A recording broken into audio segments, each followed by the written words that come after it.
Tonight on CTV News, rough times for real estate.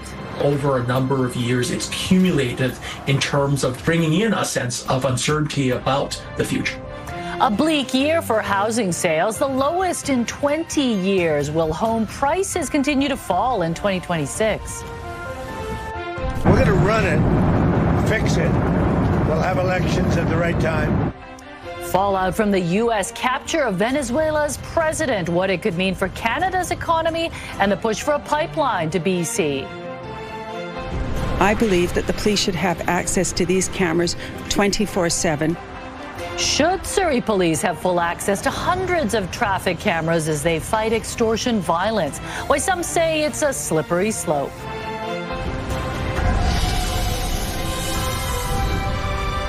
This is CTV News with me, Jung Lee. Good evening. Thanks for joining us and Happy New Year. The past year is one the real estate industry is happy to have in the rearview mirror. Home sales were the worst they've been in more than 2 decades. Prices fell too. CTV's Sinjan Alexander now on what 2026 could bring for buyers and sellers. Sellers are still listing and buyers making offers, but not nearly as much as they were. Go ahead, be gone with it. In fact, sales haven't been this low since Timberlake was bringing sexy back. The Da Vinci Code was topping the box office, and a little upstart called YouTube was getting its first viewers. In a nutshell, Metro Vancouver home sales dropped 12.9% year over year. A lot of folks don't want to buy something today if it potentially could be worth less tomorrow. In other words, there's a whole lot of uncertainty. Sellers may not believe it's the right time to list, and buyers may think prices are going to keep going down, so why make an offer now? The softening of what was a red-hot market, say, a few years ago, into something that is, I think, a lot more tempered. Remember how crazy it was? People lined up like they wanted concert tickets, and then suddenly, the condo market tanked. It's absolutely dead right now. I can't paint that in a good picture, and it's not just me, it's everybody. As you know from real estate, Simply put, British Columbians are feeling anxious. They're watching the U.S. carefully. Interest rates, while lower, are still higher than they were. It's a buildup. It's cumulative. It's not necessarily just one thing, but how, say, over a number of years, it's cumulative in terms of bringing in a sense of uncertainty about the future. And so when folks are, facing one of their larger financial decisions, they're generally going to take their time, one, and two, they're going to be incredibly cautious. Now, there is some good news. Prices have begun to stabilize, and buyers can once again afford to be a little choosy. Sinjan Alexander, CTV News, Vancouver. The captured president of Venezuela, Nicolas Maduro, pleaded not guilty to 4 criminal charges in a New York courtroom today. The latest development in the stunning U.S. attack that has sent shockwaves around the world. Court sketches show Maduro in shackles and dressed in prison garb. He pleaded not guilty to all charges, including narco-terrorism, conspiracy to import cocaine, and the possession of machine guns and destructive devices. The Trump administration is using the charges to justify its capturing of Maduro in a military operation Saturday. Maduro told the judge that, quote, "I am a decent man, the president of my country." Today's proceeding is expected to kick off a prolonged legal fight over whether he can even be put on trial in the U.S. Maduro's next court appearance is set for March 17th. He is not seeking bail. With Donald Trump now eyeing Venezuela's rich oil supply, there are questions about what this could mean for Canada's oil industry. As CTV's Rob Buffum reports, Trump's vow to get Venezuela's crude pumping has renewed arguments for and against building a new pipeline to the BC coast. The capture of Venezuelan President Nicolas Maduro has widespread implications, including potentially the pitch for a pipeline to BC's coast. We definitely do need a pipeline more now than ever. Canadian oil stocks slid Monday as the energy market absorbed news the U.S. may temporarily run the country, and Venezuelan oil may flow more freely to the Gulf Coast, potentially reducing the price Alberta crude shipped to the U.S. can command. I think this boosts the obligation for Canada to get very serious, for Parliament to get very serious about diversifying our trade exports beyond the irrational administration of the United States. The president now also musing about intervention in Colombia and Greenland. And while he's ruled out military invasion of Canada, Trump has often talked of making it the 51st state. The latest fireworks igniting more concern that Canada must assert its economic independence and establish new trade partners. All this puts, I think, enormous pressure on Ottawa to redouble its efforts to assert Canadian sovereignty economically and politically. Still, some say the potential impact of more Venezuelan oil is actually an argument against building the controversial pipeline, agreed upon in principle by Ottawa and Alberta, but vehemently opposed by the BC government, that's repeatedly pointed to the lack of a necessary private proponent for the pipeline. They're trying to calculate world oil prices, 25, 30, 40, 50 years out, and this adds a lot of uncertainty to that calculation, which of course businesses don't like. And BC's energy minister says expanding the existing Trans Mountain pipeline makes much more sense than building a new one. This is going to be one of the most expensive, if not the most expensive project in Canadian history, and nobody is going to pay for it, other than the taxpayer. Rob Buffum joins us live from Victoria. Rob, this drama in Venezuela is generating speculation about all kinds of potential impacts on Canada, including immigration. Well, that's right, Mi Jung. I spoke to an immigration lawyer today who was very helpful, and they explained, notwithstanding what may be a counterintuitive sense that with all the upheaval going on in Venezuela, there may be an increase in Venezuelans moving or immigrating to Canada. That's likely not going to happen for a couple of reasons. One being that those Venezuelan refugees who are currently in the country who have fled Maduro will now, perhaps some of them will feel safer returning back to their homeland with their family and friends. And those Venezuelans who now are contemplating immigrating or fleeing the country because they're associated with Maduro will likely not be accepted into Canada for that very reason. Mi Jung. Rob Buffum reporting live tonight. Metro Vancouver is bracing for heavy rainfall starting tonight, and snow is also in the forecast at higher elevations. CTV's Martin McMahon is live at one of those higher places, Burnaby Mountain. Martin, how much rain and snow can we expect? Mi Jung, up to 50 millimeters of rain could be coming to Metro Vancouver over the coming hours, and that starts with light to moderate rain, and that's expected to hit basically all parts of the region. Environment Canada is categorizing this as a yellow warning. The area we're talking about includes City of Vancouver, Burnaby, and New Westminster, the North Shore, and the Northeast, including Coquitlam and Maple Ridge. But the rain is really expected to pound down during the morning commute tomorrow morning, with localized flooding possible. We're expecting the heaviest rainfall and potential for snowfall in the higher elevations around rush hour tomorrow morning and kind of later into the morning too. So we definitely want to take caution when we're driving out there to work tomorrow morning, that we have good tires on our vehicle, we leave lots of space between vehicles, and adjust your speed accordingly too. That snow in the forecast includes the North Shore Mountains, where snowfall could be significant. Burnaby Mountain, where we are at 370 meters or 1,200 feet, is another area where snow is most certain to come down. So, as mentioned there, the snow on the North Shore is expected to be significant. So, keep in mind if you're driving anywhere in that area that you certainly probably should have snow tires on. And there's also a snowfall warning that's going to be in effect for the Sea to Sky Highway as well. And along that stretch, we're expecting as much as 10 to 20 centimeters by tomorrow afternoon. Mi Jung? Thank you, Martin. And let's take a look outside right now at Burrard Street, and the streets are dry. It was actually quite a beautiful day today. Let's check in with Anne now. There are weather warnings. Yes.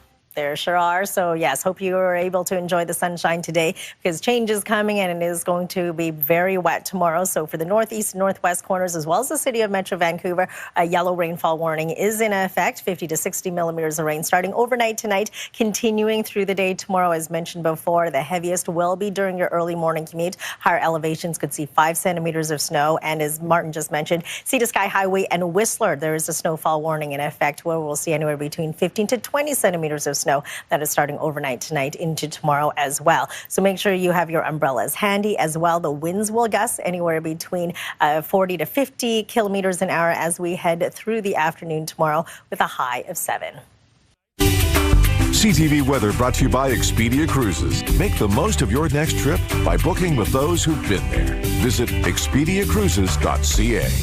So a stormy start to the new year, and more rain on the way in the forecast as well. Those details coming up. Yeah, now that everyone's back to work, we've got this messy commute tomorrow. All right, thanks, Anna.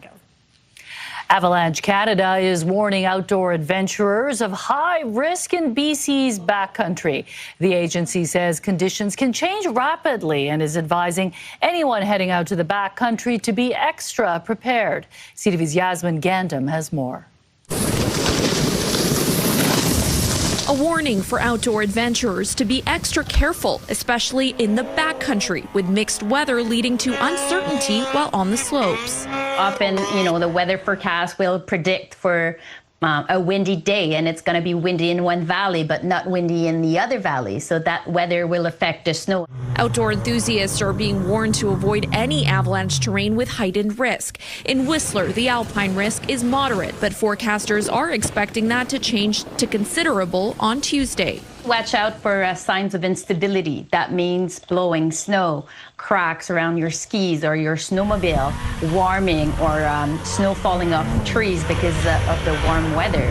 So all these instability signs, it's something that you could observe as you're walking or recreating outside. It comes as new numbers from the province show nearly 80% of all Canadian avalanche fatalities over the past 10 years have been in BC. Avalanche Canada says to also be aware of the potential for loose avalanches where snow hasn't yet formed. Of course, going to affect the avalanche condition as well. So that's why we highly encourage people to look at their local conditions. Looking at local conditions, being prepared with the adequate gear and appropriate training is what you need to stay safe on the slopes. Yasmin Gandam, CTV News, Burnaby. The woman charged in a string of violent attacks in Vancouver's Yaletown neighborhood in the fall has pleaded guilty. The BC Prosecution Service confirming to CTV News today that Tamara Hamlin entered guilty pleas last month to all 6 counts of assault and assault with a weapon. The 35-year-old was charged in connection with a series of random stabbings near David Lamb Park on October the 10th. A man convicted of first-degree murder in a Surrey shooting is asking the BC Supreme Court to throw out his case, arguing delays in the process violated his charter rights. Brandon Teixeira was convicted of murder, attempted murder, and discharging a firearm with intent last August, nearly 8 years after the 2017 shooting death of 28-year-old Nicholas Cabra. Crown lawyer Diane Weideman says the case was complex enough to merit exception under the Supreme Court of Canada's Jordan ruling, which sets time limits to ensure trials are not unreasonably delayed. Teixeira appeared by video at a hearing today. With Surrey, the epicenter of extortion violence, a local councillor is calling for police to have more crime-fighting tools. A mayoral candidate says it's time to give police greater access to the hundreds of traffic cameras in the city. CTV's Ben Nesbitt has the story. When extortion attempts or other violent crimes happen late at night, Surrey police move quickly to track down suspects, who often flee the scene in a vehicle. But right now, one potentially crucial investigative tool is not readily available to them. Now, a Surrey city councillor is pushing to change that. Right now, with all that's happening in Surrey, with our extortion, our gang violence, and many other criminal activities, I believe that the police should have access to these cameras 24/7. Mayoral candidate Linda Annis says law enforcement should immediately be given access to all 500 of the city's traffic cameras. As it currently stands, the cameras are monitored by the city Monday to Friday during regular business hours. And even then, police must go through multiple steps to obtain the footage, which is often requested after a serious incident has already happened.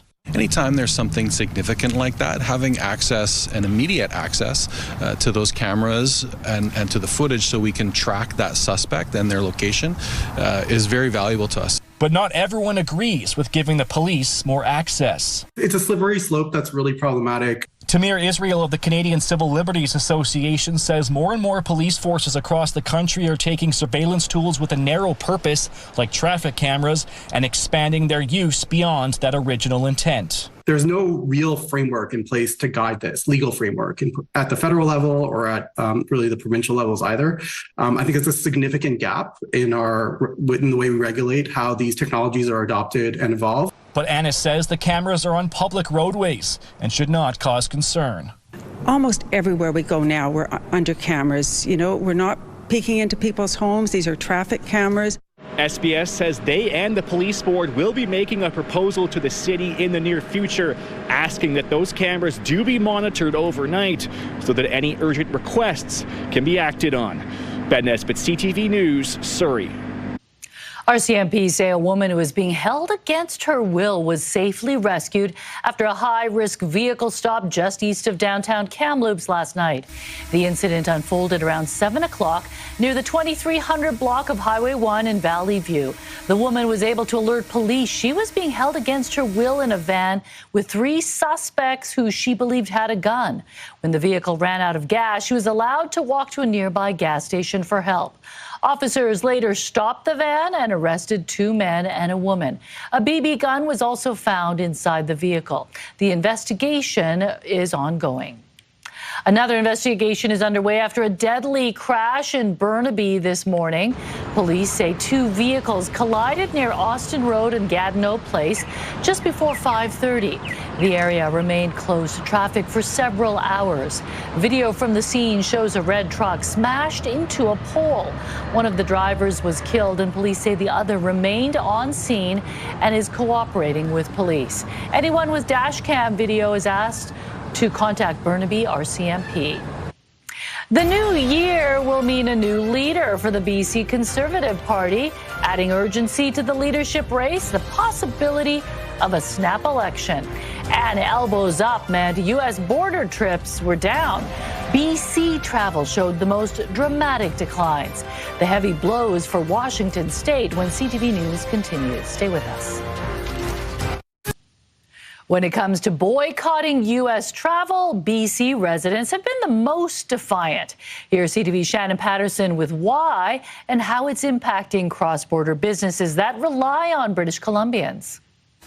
In January 2025, the number of British Columbia vehicles crossing the border into Washington State was up 10% year over year. We had been on this kind of upward trajectory post-COVID of month over month, people kind of resuming those pre-COVID habits, and then really quickly that flipped a switch in February. That switch? What I'd like to see, Canada become our 51st state. Immediately, many British Columbians stopped day tripping to Washington State. Land crossings were down 29% in February and 43% in March. Peaked at around 50% fewer vehicles in April of last year. Crossings picked up slightly in the summer, but then came stories about difficulties at the border. We're hearing from a lot of Canadians who either are genuinely sort of fearful of those situations, or they just don't want to deal with any kind of hassle they might face at the border or any kind of hassle they might face in the United States. In the last 5 months of 2025, the number of BC vehicles crossing the border was down an average of 38%, much higher than the national average of 22%. In a place like Detroit, Windsor, you'd have many more people crossing for work reasons than here, whereas here it might be for family, it might be for friends, it might be for shopping, but it's reasons that can pretty easily sort of be changed. That change has been devastating for Washington State businesses that rely on cross-border shoppers. Locally, we're probably looking at years of this being the norm. And I think our big box retailers, our national retailers, they will adjust. They have tools. I think our smaller entities, particularly those at the border, will have a much tougher time finding what a new normal is. Some have already gone out of business. We've heard from businesses in Point Roberts, in Blaine, that have already closed shop. In Whatcom County, while there's not much optimism border crossings will bounce back in 2026. We want Canadians to know that you were welcome by us when you're ready. And there's a lot of reasons why you're probably not ready right now. Shannon Patterson, CTV News. 3 drivers rang in the new year with their vehicles in an impound lot after getting caught speeding on the Sea to Sky Highway in Squamish. This yellow Porsche was stopped by a BC Highway Patrol officer near Porto Cove on December 30th after being clocked traveling 168 kilometers an hour, nearly 90 above the limit. The driver asked police to be considerate because it was her birthday. That same officer also caught the drivers of a rented Volkswagen and a Subaru speeding in the area earlier in the day, with one saying they were trying to get to the airport. All 3 drivers were ticketed nearly $500. A new committee is now meeting to determine next steps in selecting the new leader of the BC Conservative Party, which could happen as early as the spring. Decision makers have to sort out a lot of details in the coming weeks as they also plan for the possibility of a snap election. CTV's Penny Daflos explains. It was a stormy December for the BC Conservatives as they ousted their leader and put a temporary figurehead at the helm. Less than a month later, they're ready to establish the rules for a leadership race. We're an old party. The last time I think the party was in government was in 1926, but it was in a dormant phase for many, many decades. A leadership election organizing committee has now been struck with an electronic or mail-in vote likely in the spring. We want something that we can conclude going into the summer and allowing the new leader that opportunity to tour the province, to build momentum, and then to go back into the House into the fall. As the Conservatives sort out everything from application fees to a timeline, they also have to contend with the possibility the NDP could take advantage of their weakness. We've been preparing to not only run a leadership race, but we're also doing election readiness. So we'll be ready, because remember, it's not just a matter of whether EB calls an election with Trevor as leader, but EB might call an election 10 minutes after we have a new leader. David Eby has acknowledged voters aren't keen to go to the polls again so soon. An election is probably at the bottom of the list. And I understand that sentiment, and I feel the same way. For us, we're ready for an election if necessary. I think it's too risky. Analysts point out, though, the NDP has benefited from the upheaval on the right. It wouldn't work, I think, in the way they might hope that they could just sort of catch the Conservative Party off guard. I think the public would punish them for that. The Conservatives are already talking a big game about the upcoming race. I do believe that this leadership race will be electing the next Premier of British Columbia. So sign me up. I'm excited. You can expect to hear more about who's throwing their hat in the ring in the coming weeks. Penny Daflos, CTV News, Vancouver. Water woes persist in Calgary. The mayor warning restrictions will be in place for a while as they scramble to repair a catastrophic leak. Also ahead. It almost feels like a punishment having to come in here for no reason when I can do the work at home. Rallying against an end to remote work. Why Ontario government workers are pushing back against the province's policy. Also tonight, terrifying moments at a Toronto trampoline park after a ride on a zip line goes horribly wrong. You'll hear from the boy sent to hospital after a harrowing fall. That's right after the break. City crews in Calgary continue to work to replace an old water main that burst over the holidays, creating chaos on Highway 1. Officials say the break has reduced Calgary's water capacity to 40% and that water use spiked to unsustainable levels over the weekend, with about 500 million liters of water being used a day. Calgary's mayor warns a shortage of water could be life-threatening as it may affect fire crews' ability to fight fires. So we will spare no expense. We will do this faster than anything we have ever done before, so the Calgarians will never have to worry about something so fundamental as clean, safe drinking water ever again on our watch for the next 100 years. The feeder main has now been pumped, drained, and the damaged section cut for replacement. The city says crews are hopeful they will have the remaining repair work finished by next week. An Ontario family is demanding answers after an 11-year-old boy was injured falling from a zip line at a trampoline park. The terrifying moment was caught on camera when Ramin Sadir's harness failed, dropping him several meters down to the concrete floor. Families say they signed a waiver on entry, but when they got inside, there was only one staff member monitoring the course and no one testing the kid's zip line harness. They did not even call 911. There were bystanders. There were some other parents who started calling and providing some compassion, and someone took off their jacket and put under the head of my son. No staff came in even until we left that facility. Rahman was taken to hospital by ambulance and is now at home recovering from internal bruising. The facility has released a statement saying the incident is under review with their insurers and legal counsel. After years of hybrid work, it's back to the office full-time for tens of thousands of government employees in Ontario. And the move is sparking some backlash. Fund healthcare, not real estate. A small rally took place east of downtown Ottawa this afternoon. QP members at Ontario Health at Home were part of a province-wide day of action against the provincial mandate to be in the office 5 days a week. They say they've been able to deliver essential home care services remotely for years, and the move doesn't make sense. It's causing chaos, and it's just the morale with people. And this money could be spent a lot more into our public healthcare system. The Ontario government says the move is in line with the current workforce landscape across the province. Ontario Premier Doug Ford said arrangements can be made for some workers, but that it's time to get everyone back in the office full time. And Lou is tracking the wild weather heading to the south coast. What you need to know for the morning commute. And ready, set, go.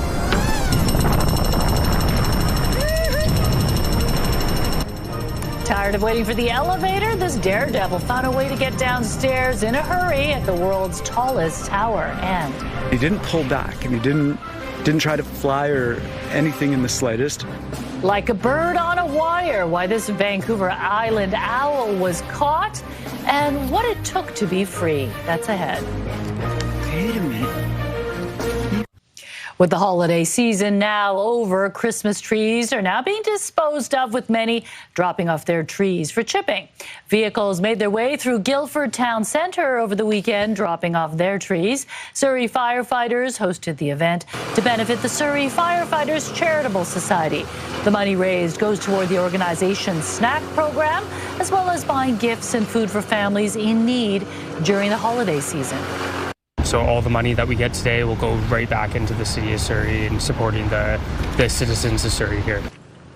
Saturday's event was one of several charity tree chipping events scheduled across the Lower Mainland. Sometimes when the elevator isn't working, you need to get creative. Ready, set, go.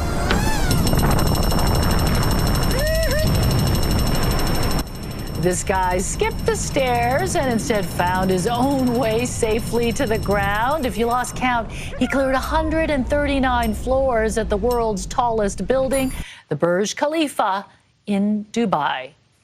And I'm very impatient when the elevator isn't coming, but I wouldn't go quite that far. No, not even with a parachute? Maybe if someone was helping me, no. I'll take the stairs. Yeah, exactly. I'll wait for that elevator to get fixed for sure. All right, let's take a look at our forecast because, a storm is brewing and it is going to bring in some heavy rain for us on the south coast. There is that frontal system that is going to bring in all the wet weather as we head through the overnight tonight into tomorrow. So a rainfall warning in effect for Metro Vancouver, northeast and northwest, as well as the city, 50 to 60 millimeters through the day tomorrow. Sea to Sky Highway as well as Whistler, you do have a snowfall warning with 15 to 20 centimeters of snow expected through tomorrow afternoon. And if you're traveling along the Coquihalla Highway, we do have a snowfall warning with 30 centimeters of snow expected. Also a snowfall warning for the inland sections of the north coast, 15 to 25 centimeters through tomorrow as well. So here's a look at how everything will play out. As you can see already, seeing some snow for the north and central coast and rain moving its way in already for the northern tip of Vancouver Island. Continuing through the overnight, that's when we are going to see the wet weather as well as into tomorrow morning. It'll be white for higher elevations around 350 meters and above. So Burnaby Mountain, Westwood Plateau, Heritage Mountain definitely will see some snow for your early morning commute. It slowly eases as we head through the afternoon. And as temperature rises through the afternoon, you will see a transition over into rain. You will see some flurries as well well, mixed in with some showers for the southern interior. Your provincial forecast at the bottom of your screen will start off with rain for Port Hardy tomorrow, tapering off into showers through the afternoon. Periods of rain and 7 degrees for Campbell River and Comox. It'll be soggy for the South Island as well. From Tofino right down to Victoria, Southern Gulf Islands and Victoria, you'll see winds gusting to 60 kilometers an hour through the afternoon. It'll be wet and windy for the Sunshine Coast with a high of 6. Heavy rain up the Sea to Sky Highway for Squamish, Whistler. You'll see heavy snow, 15 to 20 centimeters with a high of 2. And for us across the Lower Mainland, we'll see periods of rain, temperatures between 6 and 7. Higher elevations could see upwards of 5 centimeters of snow for your morning commute before it transitions over into rain. It'll stay wet for Wednesday, drying up for Thursday with some sunny breaks in there. Rain returns on Friday with a high of 8 degrees. Saturday, it does cloud over, dries up. Sunday, we'll see a few breaks with some rain to start off the day. And then on Monday, cloudy skies with showers and a high of 8. CTV weather brought to you by Expedia Cruises for air, land, and sea vacations. And with those overnight lows, as you can see, around that 2 degree mark, we will continue to see the chance of the rain-snow mix for your early morning commutes as we keep on seeing rain. But more at the higher elevations, definitely not for us near sea level. Yeah, this winter we've been spared the snowmageddon, haven't we? Exactly. So tomorrow will be the first crack at it. All right. Thanks a lot, Ann. The big winners in the Critics' Choice Awards. The gala evening, often seen as a foreshadowing of the Oscars, also ahead. Nosh is a robo-chef that cooks 500-plus dishes across cultures. From home gadgets to ultra-thin TVs, we take you to the tech industry's biggest show of the year with AI front and center. That's ahead. Time now for tonight's Skywatch, a spectacular sunrise as we look towards the city from the North Shore Mountains. CTV Skywatch is brought to you by Kermac Collision and Autoglass, the name you'll remember when it matters. Kermac cares for kids.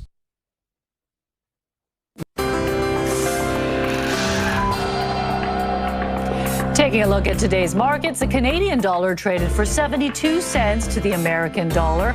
Oil was up $1, closing the day at $58.32 U.S. a barrel. Gold gained nearly $122 on the day. The TSX and the Dow Jones finished the day higher, up 336 points and 594 points, respectively. As we welcome in a new year, tech companies from around the world have descended on Las Vegas to showcase the latest in consumer products. The Consumer Electronics Show starts tomorrow, but companies were showing off their latest robots, TVs, and other technology today. Here's CTV's Pat Foran with a preview. More than 140,000 people from 150 countries are expected to attend this year's Consumer Electronics Show in Las Vegas. It's clear what one of the biggest tech shifts is expected to be. I think the trend here and everywhere the last 2 years has been AI. AI is going to be everywhere. I'm so excited about robotics. AI is being incorporated into older traditional products as well as newer ones with promises to make life easier. It helps you make decisions in life. You put in the facts, and it just comes back and solves problems. As always, robots take center stage, whether it's robotic toys for children, a chess game to keep you company, or personal robots for companionship or home security. The basic function of this is like a humanoid home monitoring camera. You know, there is a camera on the face of it. If you're too busy to cook, let a robot do it. Nosh is a robo-chef that cooks 500-plus dishes across cultures and cuisines automatically. So it helps users to eat healthy, homely dishes every day. There are body scanners that let you monitor your health. Do you want to get that data to make the changes in your life to live longer? As always, the latest in television technology is rolled out at the show. This year, LG has a new wallpaper TV. It's ultra thin, only 9 millimeters thick. Basically a little bit thicker than a pencil. So as you can see behind me, the wallpaper blends in with your environment. Not everything here will eventually make it into your home, but many products could. Whether it's stringless guitars or robotic puppies, CES officially opens its doors tomorrow and has daily events and announcements until Friday. Pat Foran, CTV News. It may not be as thin as LG's wallpaper TV, but check out Samsung's 130-inch micro RGB television. Also at this year's Consumer Electronics Show, the South Korean company says it uses tiny LEDs in red, green, and blue to create extremely high-quality color pictures. But it's not just about the images. Samsung is also touting the TV's artificial intelligence features. It can make suggestions based on what it already knows about you. Timothée Chalamet's campaign for an Oscar has gotten a major boost. He won Best Actor at the 31st Critics' Choice Awards for his performance in Marty Supreme. And lastly, I'll just say thank you to my partner of 3 years. Thank you for our foundation. I love you. I couldn't do this without you. Thank you from the bottom of my heart. Thank you so much. Appreciate it. Chalamet thanked his partner Kylie Jenner as he accepted the award. In Marty Supreme, he plays a 1950s table tennis champion consumed by his ambition. He beat out Leonardo DiCaprio for the award. However, DiCaprio's political thriller, one battle after another, didn't walk away empty-handed, taking the night's top prize, Best Picture. It also won for Best Director and Best Adapted Screenplay. James Cameron's latest Avatar film crossed a major milestone at the box office. Avatar: Fire and Ash joined the first two films in the sci-fi franchise to earn more than $1 billion US. The film reached the milestone after 18 days in theaters as it dominated the box office through the holiday season. Still ahead tonight, Pride on the line. Canada takes on Finland in the bronze medal match at the World Junior Championship in Minnesota. Highlights coming up. Plus, long-haul listening. Adam finds out why a senior is traveling across Canada to help people feel less alone. Coming up on the Sawatsky Sign-Off. Right now, here's Carrie Adams with a preview of Your Morning Vancouver. The waters off BC's coast can turn dangerous in an instant. Tuesday on Your Morning Vancouver, a powerful new TV series spotlights First Nations search and rescue crews saving lives at sea. Plus, why a Canadian doctor says the country's entering a pivotal moment for access to weight loss drugs. We'll see you in the morning.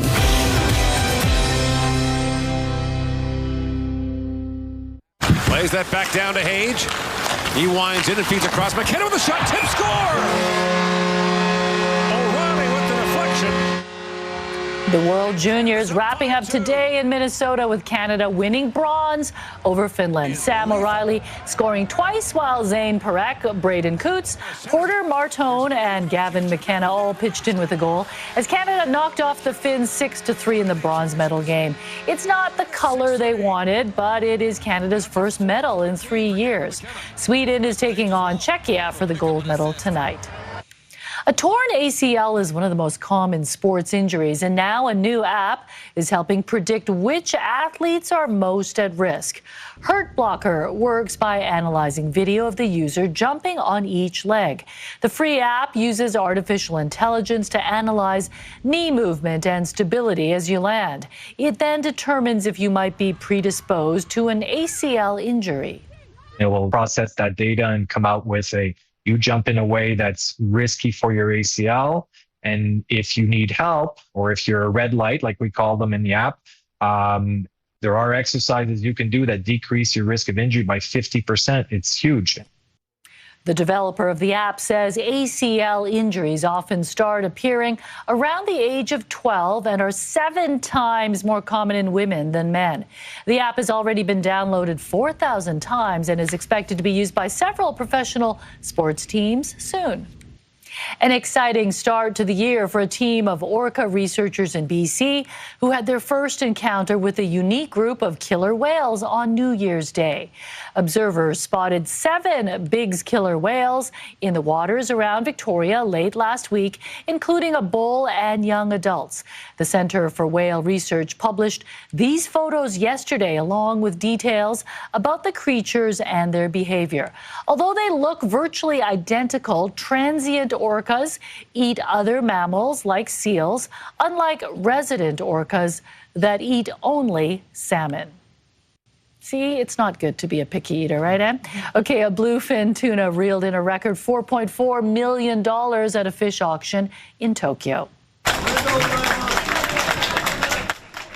The 243-kilogram fish, that's about 545 pounds, was caught off the coast of northern Japan. The winning bid came from a popular sushi restaurant chain. It breaks down to about $18,000 per kilogram.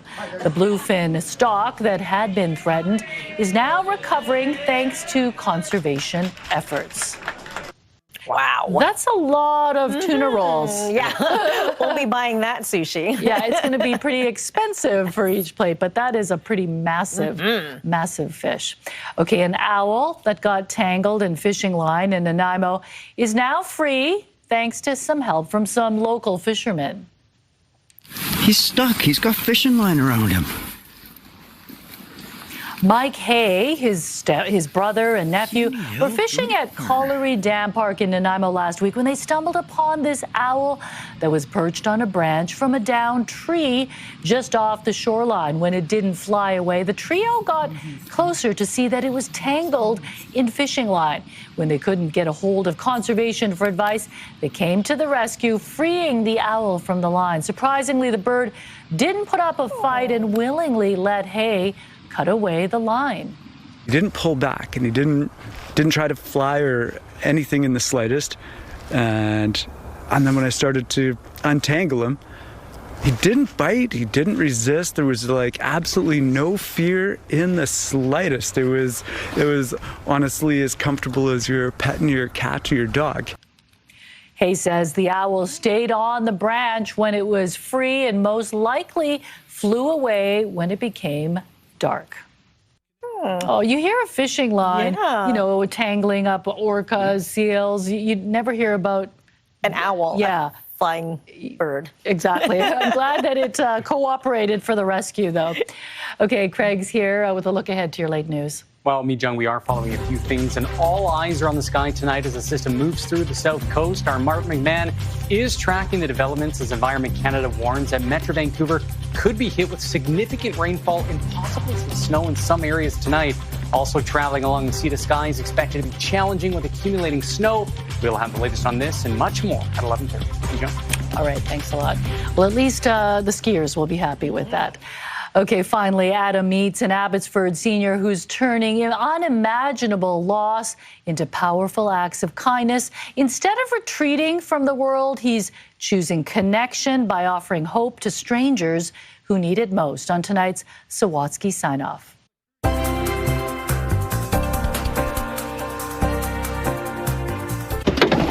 This is not how Paul Jenkinson anticipated he'd be spending his retirement. I'm doing my best, but I'm picking up the pieces. Putting himself back together after his 45-year marriage ended and his daughter died. Rather than lean into darkness and death, I've chosen to lean into love and lean into life. After living for 71 years and working as a social worker for more than 40, Paul has learned that how we respond to adversity is a choice. And the choice he's made was inspired by his granddaughter who lost her mom.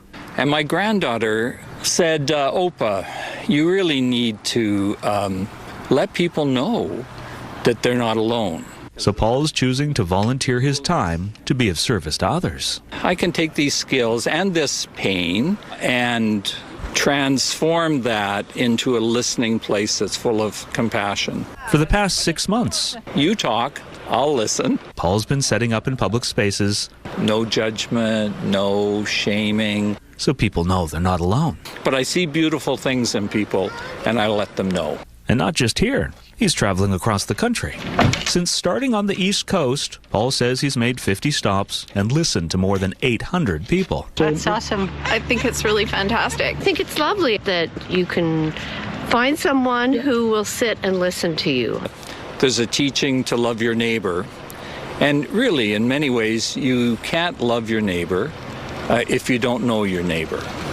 And Paul now knows there's far more than unites us than divides us, and far more people who want to help us than harm us. People are actually more loving than hateful.